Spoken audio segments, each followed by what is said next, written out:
Hi everyone, this is Vinzer. Thanks for joining me once again.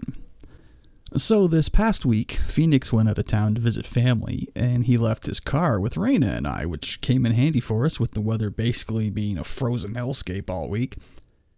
And before he left, he told me where he had his insurance and stuff, and that the $50 bill in with it was emergency gas money. So if I got pulled over and had to explain to a cop, I wasn't offering a bribe.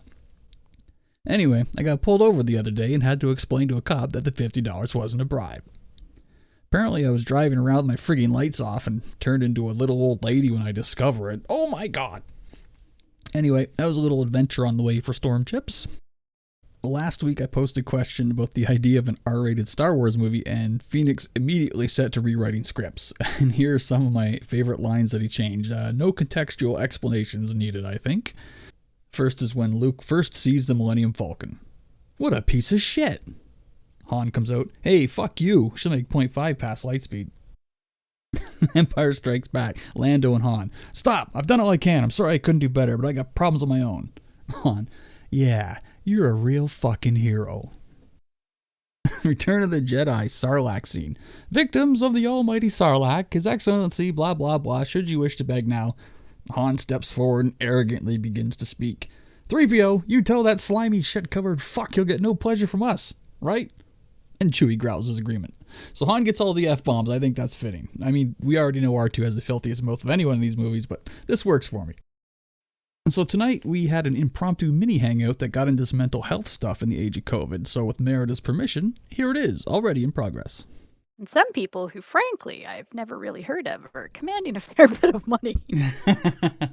I don't know you well enough to pay this much. Like, seems a lot. Make Vinzer a local guest. Yeah, no one wants to see him. Vinzer doesn't even want to see Vinzer. He writes his book. You write your book. That is one of my few creative absolute goals, is to finish the first draft of that motherfucker this year. But I think I got past sort of a choke point in the writing, so I think it's going to go again. Oh, you can. Oh, awesome. It's fun to do. It's one of those things where you're like, oh, you got to drag your ass to do it. But once you're going, you're like, shit, I love this stuff. Well, that's the thing, right? That's with so many things. It's like I don't want to do it. And then you start doing like, oh yeah, I like doing this. It's when the normal depression, the seasonal depression, and the COVID depression all team up to make you not like the things you love. It's true. And they can fuck off.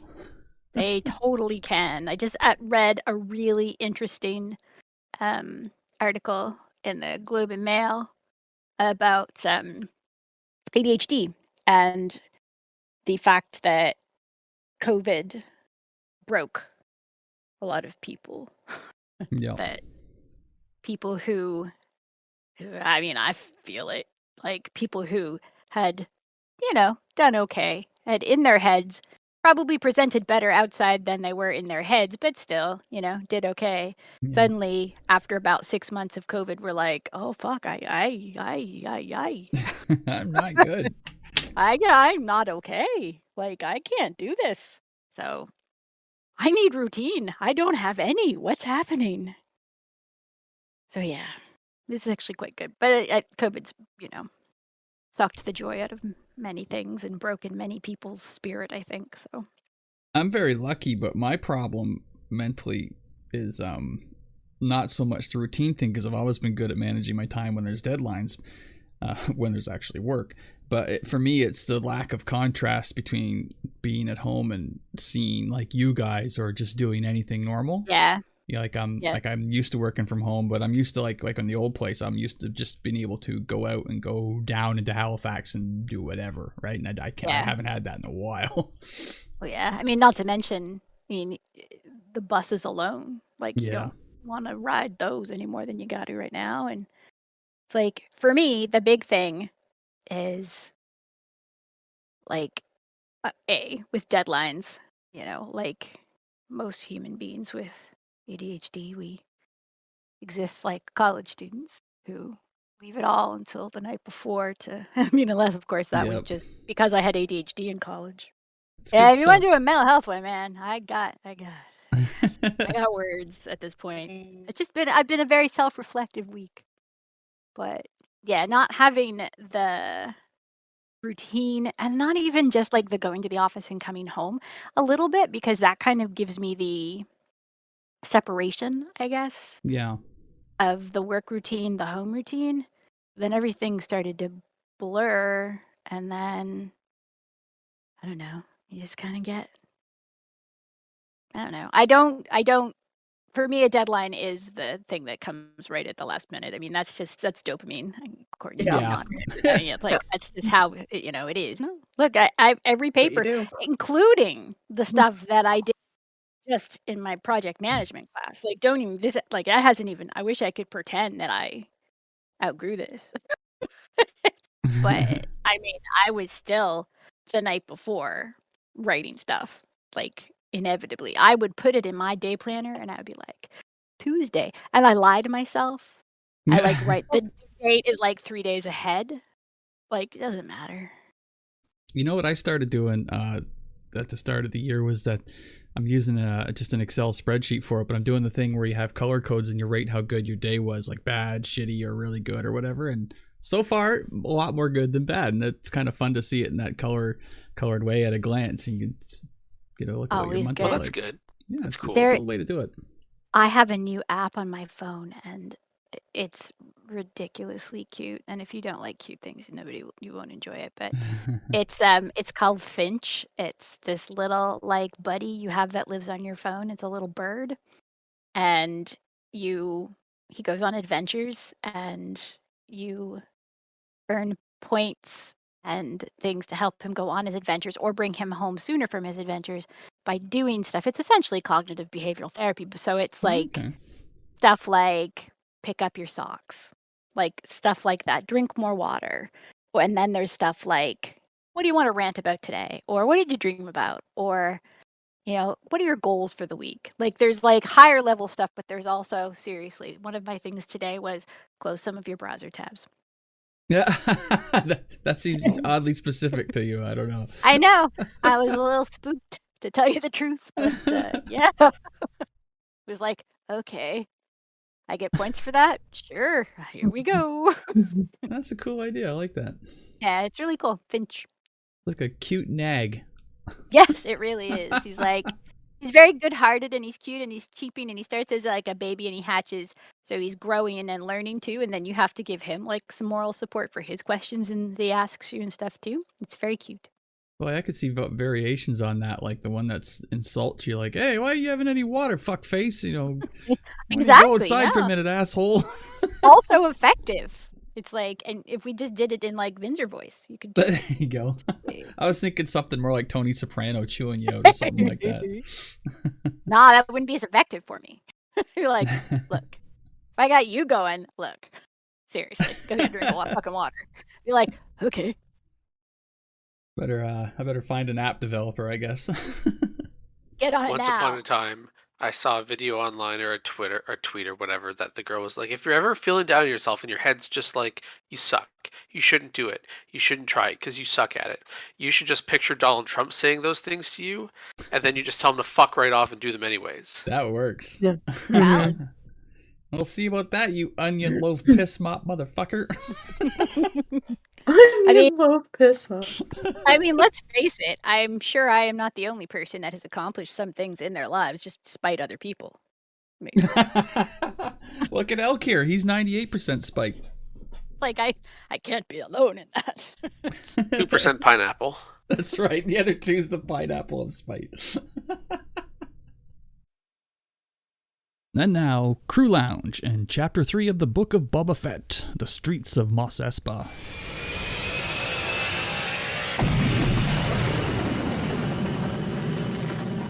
Yeah, all right. Well, where are we here? Chapter 3, The Streets of Mos Espa. Phoenix saw it before me, and he said I was going to like it based on the name alone. I do like that title name. So, a quick overview of this episode. Can I interest you in Boba on a bantha? Boba in his underpants? Boba in his bathrobe? No? Well, then there's no pleasing you. I saw things. We all saw things in this episode that I did not need to see. Man, Boba Fett is a bona fide jobs creator. He is. He could have his own nonprofit. Be very impressive. Danny Trejo. Oh, what a surprise. Danny. So excited. What was it I said? What was it I said when he showed up? I was like, "Is Danny Trejo a Rancor Wrangler?" And Raina was like, "I want that on a shirt." Rancor Wrangler. Wrangler. That just sounds like a masturbation euphemism. I'm gonna go wrangle my Rancor. It wasn't, but now it is. Now you've made it dirty. Why is there a big picture of a fist on that Rancor Wrangler shirt? This Cryous is a dirty man. It's like we should be playing. I think I can see a T-shirt coming up for that. I think the words we're looking for is anyway. I'll be back Moving in a minute. on. I'm gonna go wrangle my Rancor. Jeez. Be right there. Moving on. I was very excited to see Machete. It was like, woo! It was very good, and it was very exciting to see, like, clearly, he's the man with the Rancor. Yeah, I wonder if he's going to be in more episodes, or because it's starting to feel like I think we can all agree that I think it was you that said it, Merida. We're going to have the Mos Espa Irregulars by the end of the season. Yeah. That's assembled my ragtag army. Yeah, I think it's going to be all the people that go, huh? That's what it's like to have somebody that's like nice to me, and they're going to be just follow him everywhere it needs to go. He needs to go, you know. So who wants to lay credits on the female awesome kick-ass Tusken warrior who was not spotted amongst the dead in the flashback is going to end up being a part of that team? Oh, totally is. Mm-hmm. I can see it. It makes sense. Like she's gonna be though. We're not gonna know she's there going into the whatever the fight is, though. I don't think. I think she'll be a surprise appear. I could see that. Yeah, she's probably watching because they made a point of showing the chief when Boba returned to the Tusken Villa. But that was such an Owen Brew Lars moment, wasn't it? Returning to a fucking barbecue on Tatooine. So yeah, Definitely. they showed the chief obviously dead and the little boys or girls stick. So they're dead. So, but we didn't see the warrior. So, Did Boba take his stick, or did Boba like just? I thought I he couldn't put it on tell. fire, but maybe not. He put it on the fire. Okay. Yeah, he took it out and put it on the fire. So I guess we better talk about the big thing everyone's talking about in this episode, which is the Vespa gang. The Vespas in Mos I was going to Espa. say the awesome Ralph McQuarrie original art, but okay, fine. We'll talk about the Vespa gang. Welcome to Mos Vespa. Okay, I don't. like them. I don't I like hate the Vespa gang. I hate the Vespas, Right. but only because of the primary colors. If they were like an olive or like a sandy brown or whatever, fuck it, I don't care. It's just I don't know why Robert Rodriguez had to throw some Spy Kids in there or whatever. Yeah, that's exactly what it felt like. Yeah, I couldn't put my finger on it, but it really felt very Nickelodeon. For me, here's what it comes down to, right? These kids have been living on this sandy middle of friggin' nowhere like planet where there's like everything is dirty, brown, shitty. And they're kids and they're rebellious and like blah blah blah, you know, because they have no jobs and they're like hanging out and they're stealing water and they're pissed off at everything. So they are essentially being counterculture, and counterculture on Tatooine is like being punk. You think that they'd at least want to blend in? No, I think that's the whole thing. I don't think they want to. I think it's like having purple hair, you know? Like they don't want to. I offer an alternate theory on these guys is that they might be bored rich kids from an inner world who came to Tatooine in search of adventure and they wanted to be a tough gang. Like I think if they keep showing these speeders, I have a feeling that the attention to detail, I'm hoping that those speeders are going to be all, because they're going to be in the desert, right? They're going to be all not so shiny by the end of the season. I hope Well, that's they do the that. thing. And I was wondering that too, whether they're just disaffected kids from someplace and that's why they don't fit. I just feel like they are trying to stand out, I guess. It's interesting though because like they had to come from somewhere in a complete set. Like Yeah. I mean they don't have Vespas in each color sitting around on Tatooine. Conveniently one for each member of their gang. Yeah. Like how did that work? I'm sorry, we have 5 bikes. We can only have There's a 5 pink of one, you. but that guy got killed. It's like I don't know. I did not have the hate on for them. It's funny because the guy that came to measure our kitchen from IKEA, huge nerd, and he was so excited when he found out that we were also nerds. So we actually stopped and talked about that for a bit. And he was like, "Hey, was it just me, or did anybody else have problems with the Vespas?" I'm like, "Oh, it's not just you. The internet." I mean, I don't mind that the Vespas, can't call them speeders, the Vespas are outlandish and bright because, as Phoenix pointed out, this 50s diner nostalgia aesthetic is in Star Wars, and I think we can hand that to George Lucas growing up in the 50s. You know, that style's obviously, he's used that several times, like in Indiana Jones movies and stuff like that. But you know what? Like, I'm not mad at it. I think the thing too with that look, that it's kind of the mid-century modern, kind of the 1950s idea of what the future was going to look like too. Retro-futuristic, totally. You know? So which I actually love. So that was part of it. So do I. I mean, huge thing, you know. But I think that's why you see things like in Disney, like a lot in just Disney World itself, like Space Mountain, like everything in future, like it's all like that. And I think that was just kind of the vision of, I mean, where the fuck's my flying car? You know, it's that whole. Mostly even the people that didn't mind this colorful sweet speeder gang is that, I think we can all agree, even those of us that love this episode, is that this chase was too slow. It lacked any urgency, even though it had a lot of cool 70s car chase stuff, like through the painting pane glass window and the boxes everywhere. But it was a totally sedate speeding chase. And I mean, I get it was through like a suburban street of like downtown Mos Espa from the looks of it, but like we literally just like, the previous episode had them on speeder bikes chasing a train at like what feels like hundreds of kilometers an hour type deal, right? Versus a car chase at 50. Yep. Yeah, it did not work. As cornball as the chase elements to it were, but yeah, it was just so slow. I was like, come on. Well, it just felt like it was a stall, I guess, anyway. Like it was just. I do like the kids though, or the gang. As characters, I'm looking forward to learning more about them. Like, we've known body modifications have been a thing for a long time in Star Wars, so it's not like replacing your leg with a hydraulic leg or whatever. Although the only one that was really discussed was the guy's eye, which was interesting. They didn't really. That's the one they talked about, but we saw in the speeder chase, the Vespa chase, that one of the guys has like a robotic foot because he did like the Go-Go Gadget spring leg kick thing. Right. Yeah. And the girl's got her left arm, I think. But you know what? Yeah. The end of her hand still seemed organic, which seemed really weird to me. I know they've got like fake prosthetics in Star Wars too, but it seemed weird to see arm, metal, hand. It's that whole thing of maybe her prosthetic is that good and it could look like that on her arm too, but she chooses to look like that, so she has the skin or the shell off of her upper arm, but she keeps it on her hand for just practicality. Who knows? I do like that we have Boba's first like bits of his crew though. Like other than Fennec and the Gamorreans, like he needs a crew in order to be a crime lord. So I saw an article titled today that says Boba Fett's star thinks his character talks too much in the show. Tamira Morrison thinks Fett should talk a lot less, and I have to agree. Not because I think Fett needs to be mysterious, but I think Fennec should really be doing most of his talking for him, just for that whole crime lord thing, you know what I mean? So I don't disagree with you, but I find that Fennec, the last couple of episodes, has been the point out the obvious character.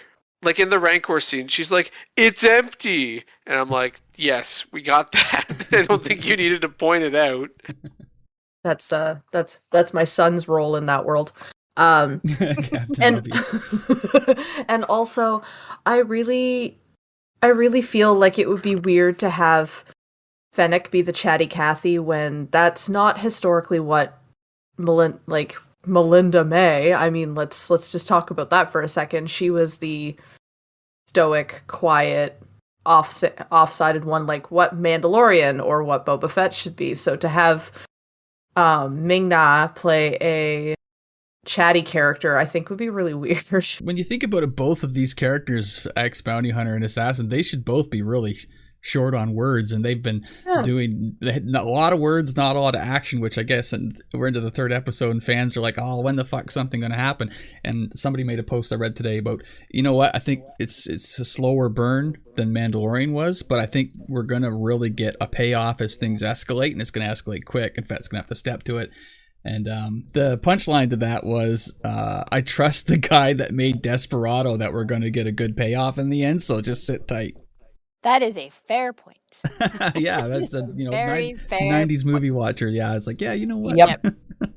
I think the thing we find, I don't know if I find it a slower burn than Mandalorian. I just think that with the Mandalorian, we needed to know everything, we didn't know anything about his character. We didn't know all the mythology they were laying down with the don't take your bucket off and right. This is the way and all of that stuff. So that was all kind of more, I don't know, valuable information that we were kind of consuming. But I think with Boba Fett is we went into this thinking we already knew shit.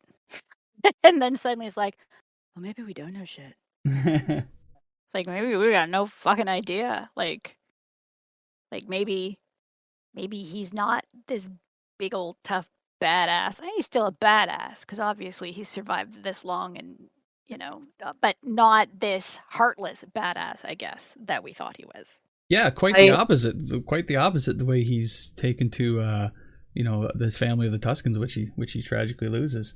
Here's a good quote I saw on Twitter. The book of Boba Fett isn't about some badass who shoots first and asks questions later. It's about a man who is burdened by feelings of having to fill his dad's shoes, but after a near-death experience has realized with the help of the Tusken Raiders must create his own path. That is good. Twitter at StayOnTarget42 to credit the tweet. Let's be real. I think Boba went into this thinking being a crime lord was going to be easy. Sit on throne, receive tribute. I don't know that he thought that. I think now when we knew that when he took the throne and at the end of Mandalorian, when we were like, yeah, that's going to be awesome. To where we're at now, I don't think he took it because he thought it was going to be easy. I think he actually took it so he could make change, which is kind of cool because that's not what. Sorry. Let me rephrase. I think it was going to be easier than it is being.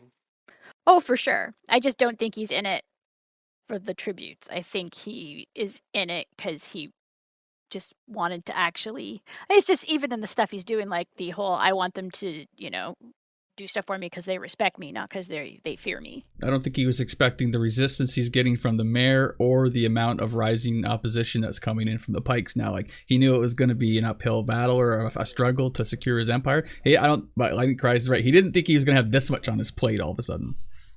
I don't understand why more people aren't going, oh, shit, it's Boba Fett. Like, what?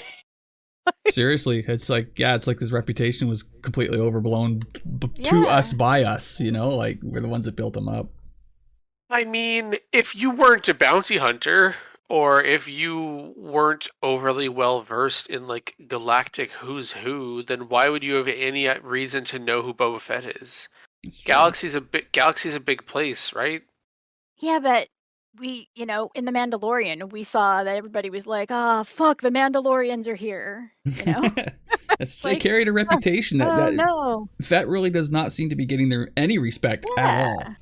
I don't know, I just feel like, I think the Hutts did. I think the Hutts knew. Like, they were like, yeah, okay, we gotta, and obviously whoever decided to try and assassinate him.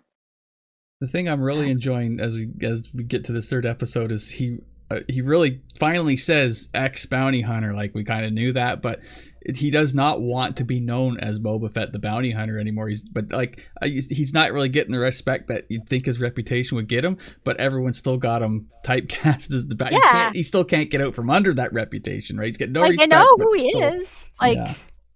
All I could think of is everyone's like, oh, he's not doing anything or killing anything. And I'm like, then I was like, oh, is he actually acting, too weak and passive? And then I thought back to his appearance getting his armor back in the Mandalorian show where he just fucking killed the shit out of everybody. And I'm like, you know what? We're going to get that. I still think we're going to get that. It's in there. It's in there. I mean, maybe he would be getting more respect if he literally walked into town and just started killing people. Sure. But that's not the character that he says he wants to be right now. He wants to rule by respect. Well, respect probably, without killing people, respect probably takes some earning. Yeah, but see, that's not respect. If he gets into town and people like kills people, and then people like listen to him, that's fear. That's the fear. Respect takes time to earn. You can't just sit down in the chair and expect people to respect you. Well, especially not when that chair has been a thing of fear for a long time, you know. It's really funny too. I keep the mayor's major domo keeps talking about his he doesn't hear his, he keeps making quips that he didn't hear Boba's like entourage roll up, or the litter. Yeah. Litter. I didn't hear your litter approaching. And I'm like, dude, you keep saying that, but he's been here like 2 or 3 times now without it. So either you're deliberately poking fun at him, or I don't know. So now we know what the split of Mos Espa is between the Trandoshans, the Aqualish, the Walrus Face guys, and the Clatuinians, I think it was. The lizard folk that aren't Trandoshan. They're the walrus face ones? I was trying to figure out which ones they were, because that was the one that I could play. Aqualish was like the guy from episode 4 in the bar that picked a fight with Luke. He doesn't like you, that guy with the ass face. Oh, Snaggletooth. Yeah, Ponda Baba. Yeah, that was another case that you brought up before, how the action figures were just like Snaggletooth or Hammerhead. They weren't actually their names. Yeah. That's a perfect example. Some of them I don't know if we call them by their proper names. Probably bad. Okay, we've missed a critical piece here. Black Curse Santan is clearly the worst assassin the galaxy has ever seen. I just tried to imagine how jarring that would be if a Wookiee came in and just pulled you out of the bathtub while you were relaxing. Why? I don't understand. Why would you not kill him when he was asleep? It must have been has to see his enemy in the eyes kind of thing. Also, where was Fennec? Where was anybody? He just all walked of in. that. I think they kind of just figured it's bedtime and we're probably pretty safe. Man, our D&D watches are more well guarded than that. We might remember to lock the door. See, we've never really seen the inside of Jabba's palace other than the throne room and now the bedroom, I guess, for lack of a better... Oh, I guess we got to see the dining room there for a few seconds. But from the exterior art, the palace looks really big, right? So, you could explore it in galaxies, and you could get quite lost in the tunnels and the dungeons and all that shit down there. So there's 8 whole people, I guess, plus Danny Trejo now. There's 9 whole people in that entire building, assuming the whole thing's run by droids, right? There's Boba and Fennec, there's the gang of 4, and then there's the 2 Gamorreans and Machete. But you're right, though, that huge entourage that was always at Jabba's just isn't there now, so it's probably a pretty empty palace right now. You're right. Well, and with tunnels, you can't watch all the tunnels, and I mean, I'm assuming that ways into Jabba's palace are probably worst kept secret in the whole world for number of reasons. One would think a Wookiee would be a very good bounty hunter too, so I'm willing to put some faith into Chrysanthemum to score points. And Chrysanthemum is in the comics. Is he a bounty hunter or is he still a gladiator? Or I know his backstory is an ex-gladiator, but I don't know what he's doing right now. I'm not entirely sure. I didn't read that many of those comics. I should. He's coming back, and he's going to be on Boba's side. Oh, of course he is. Absolutely. You're going to play the whole Wookiee life debt thing. Told him not to work for Scug Holes. Just sick him on the Trandoshans when they piss you off. Honestly, I think that's probably where they're going to go with that, is unleash Chrysanthemum on the leader of the Trando faction in Mos Espa. I hope that's what happens, just because I know how much Wookiees hate Trandoshans. But, I mean, they're seemingly setting this up as the Pikes are the bad guys. I mean, that's kind of cool. We get to see more of the Pike Syndicate. I feel like then the stuff that we have learned about the Pikes through the last stuff with Clone Wars. With Clone Wars with Ahsoka. I kind of think feels like some of that is all going to connect. Back to Black Chrysanthemum for a second. I also am with Maggie and want to call Black Chrysanthemum a lot. I have to imagine that, speaking of jarring, I am going to go in. This guy is just waking up from his slumber. I am going to kill him, and then I am going to get out. maybe, there's the Gamorreans, maybe he got Fennec, but, I think I can do this. And then to be surrounded by the Moss Espa Irregulars, to suddenly be like, what the fuck are these kids doing here? And why are they stabbing me? Like, has to be the most jarring and frankly demoralizing thing that he has probably had to deal with. You can tell the kids aren't really used to combat either, because one of them had a pistol and he gets within swinging range of Black Chrysanthemum before he starts trying to shoot him. I'm like, kids, why don't you just stand halfway across the room and just let loose from outside of melee range?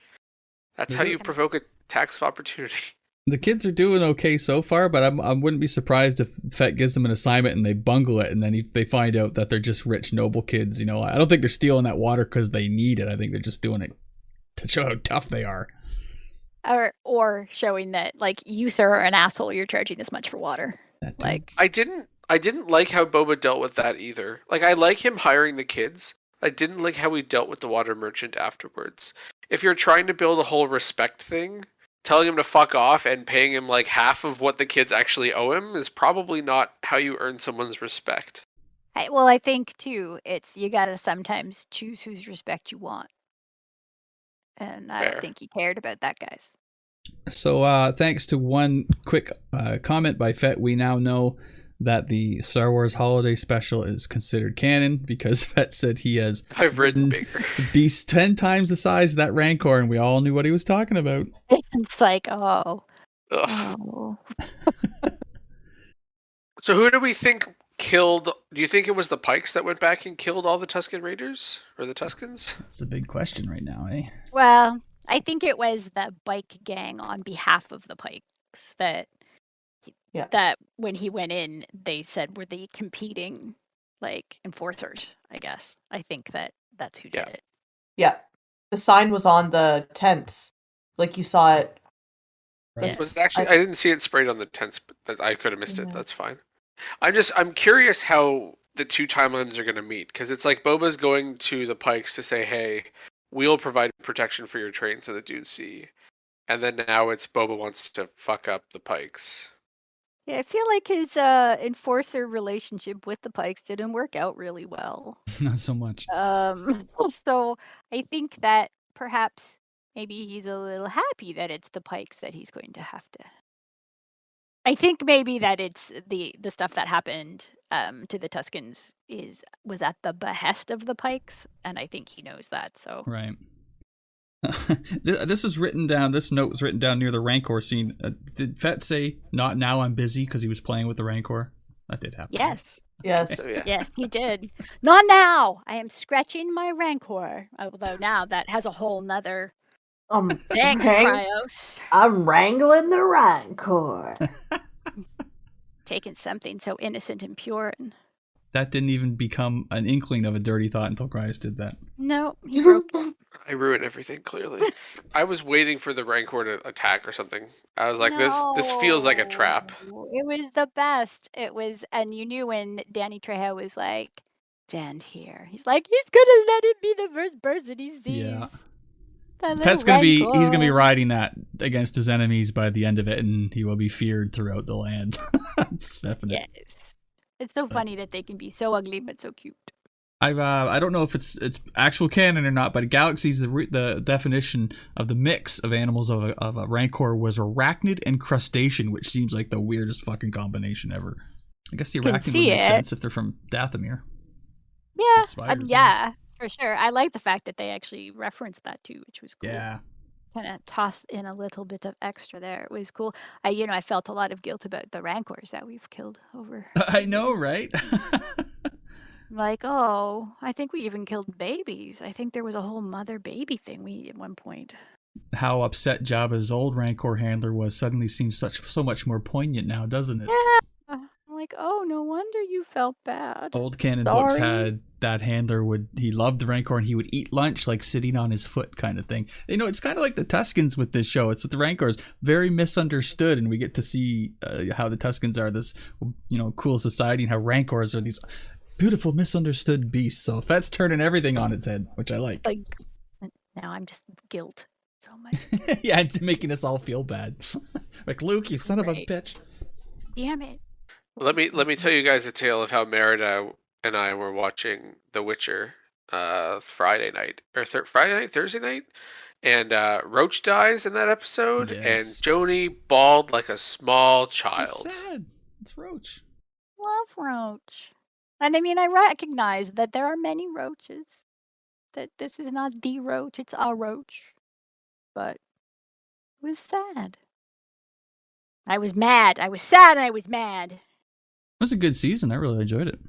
We're not We done have yet. one episode One left, I think. I liked it a lot. The Siri character is really growing on me now. I think she's actually good for the part.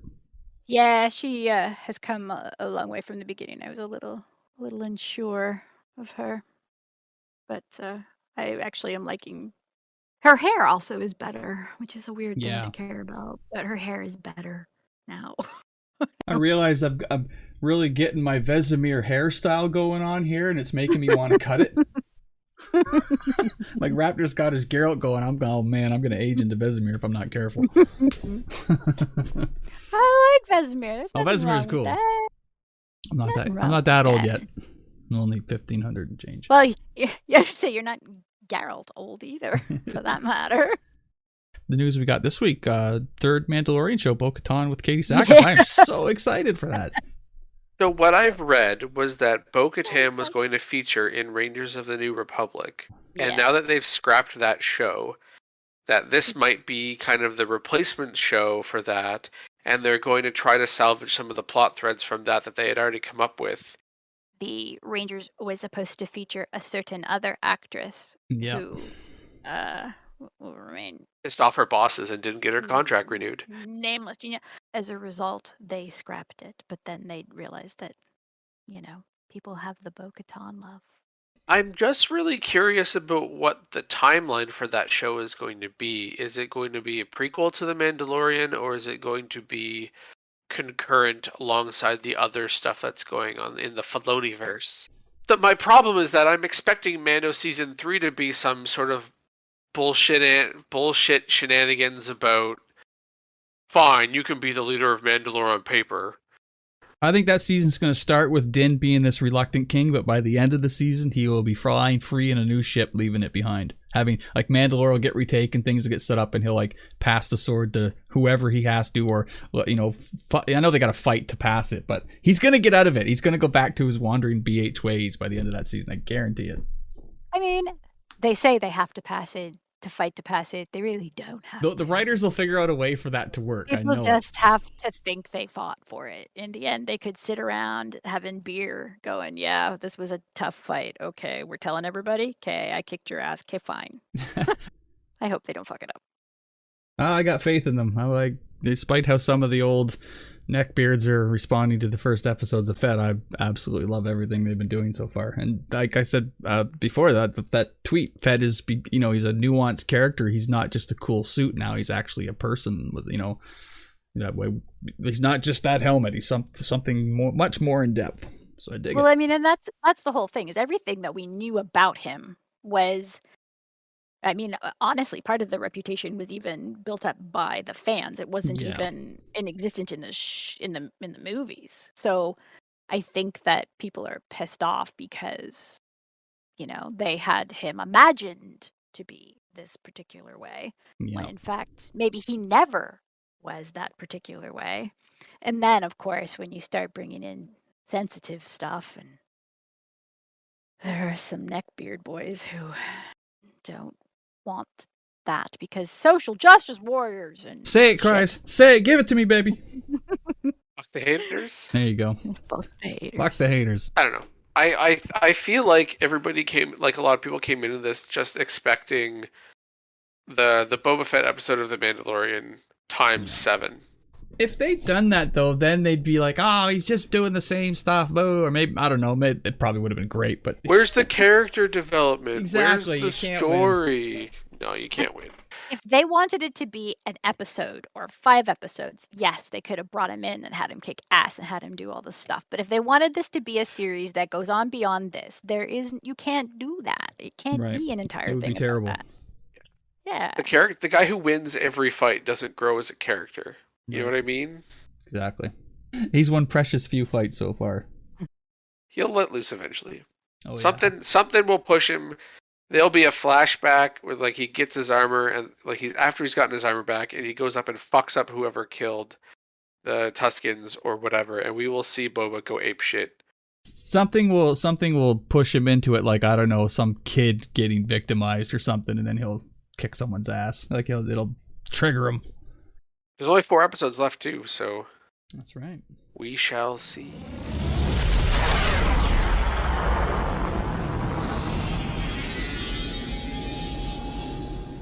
And that's all from the pirate ship Blackjack today, folks. Thanks for hanging out. I'll see you next week with more Book of Fett. This is Vinzer Flinn, the strongest Avenger, signing off.